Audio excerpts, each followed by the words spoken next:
I don't agree with that at all. In fact, to show magnanimity, show big-heartedness, is not the sign of a doormat.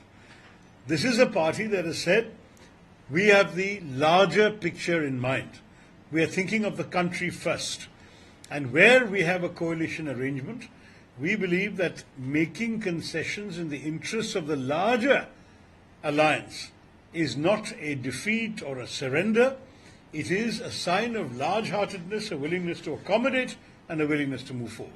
So I am very happy that we have two strong allies. In fact, yesterday at Varsha Gaikwad's rally, it was impressive to see the Shiv Sena out in great strength, great numbers, including Aditya himself on the vehicle with us. Similarly, even for Bhushan Patil's roadshow, our allies are there with us. They are standing by us, they're standing along with us, and it's because they see mutual respect. In BJP's NDA, there is no mutual respect. And that's why when embarrassingly, almost humiliatingly, Mr. Modi went after the Akali Dal and the BJD, both parties spurned him and said, no, we would prefer to contest on our own. That's because they've seen the experience of what it is like to work with the BJP. Whereas we believe that the parties whom we have shown respect to, they will show us respect when the time comes to form the coalition government of India after the 4th of June. So you are talking about coalition government. What is your PM candidate? Who will be the face of... That is going to emerge from the coalition, my dear lady. We are not talking about a presidential system in our country. I'm sorry to say Mr. Modi is running the parliamentary system presidentially, which is the worst of both worlds. In a parliamentary system, and those of you who have studied politics around the world, you know this, is that in a parliamentary system, you vote not for an individual, you vote for parties, ideologies, principles, and policies. And at the end of all of that, what happens is that the victorious parties will come together and identify a suitable leader that enjoys the support of all of them, probably based on a common minimum program. And at the same time, as we saw in 2004, we may get a very successful result. Dr. Manmohan Singh ran an excellent coalition government for 10 years. Even though I say it, I'll say Mr. Vajpayee did a very good job of managing a 26-party coalition for 6 years.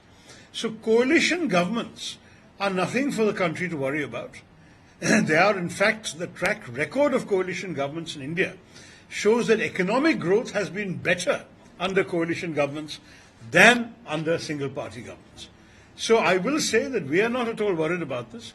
There will be a Prime Minister, but that Prime Minister will function collegially as a first among equals.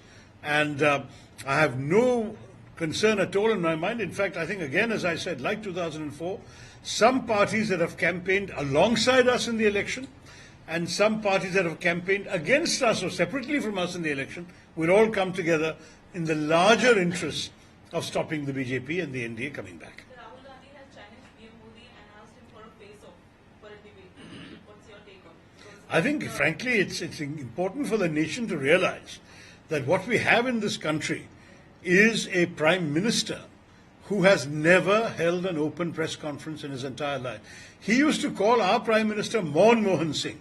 But Dr. Manmohan Singh not only held 3 or 4 press conferences every year in Delhi, every foreign trip he took, he held an impromptu press conference on the plane where the journalists could ask him anything they like. That is true democracy. That is accountability of the elected leadership to the people.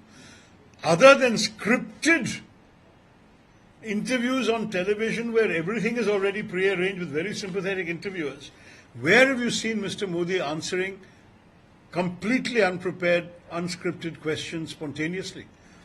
So when 3 people, 2 retired justices and 1 senior editor, wrote to both sides saying, please participate in the debate, answer the nation's questions and answer each other's questions, Rahul Gandhi immediately replied saying either he or the Congress president would be happy to do so. But Mr. Modi has not replied. And I'm convinced that if Mr. Modi replies, we will have a very good discussion because we know what we're talking about. The Congress party, the president, as well as the former president, the leader, know what the issues are. And they're very willing to confront Mr. Modi on these issues. I don't know how much Mr. Modi is going to be able to do without a script in front of him, without a teleprompter in front of him.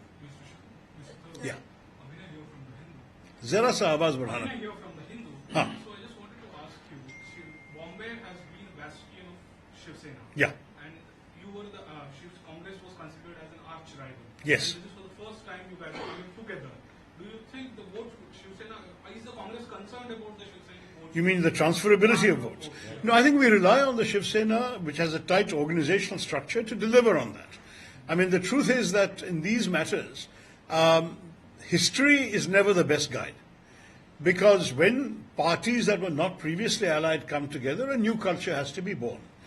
I find that at the top, the dialogue is excellent. Aditya Thackeray, very, very friendly with all our leaders in Maharashtra. Uddhavji, I have not had a chance to see, but I believe the same is true. And certainly, with Pawar Sahab, we've had a very long and close association. So my own view is that I don't think we need to worry about that. But even if there was any hesitation, the answer is that when you have a tightly knit organization, and we all know that when the Shiv Sena split occurred, the bulk of the party Karyakartas remained with the Uddhav Thackeray faction.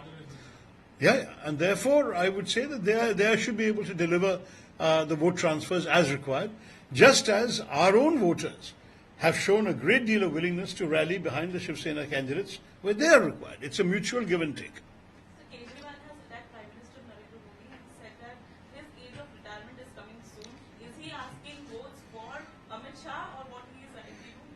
Well, it was interesting. We saw two statements, one after the other, right?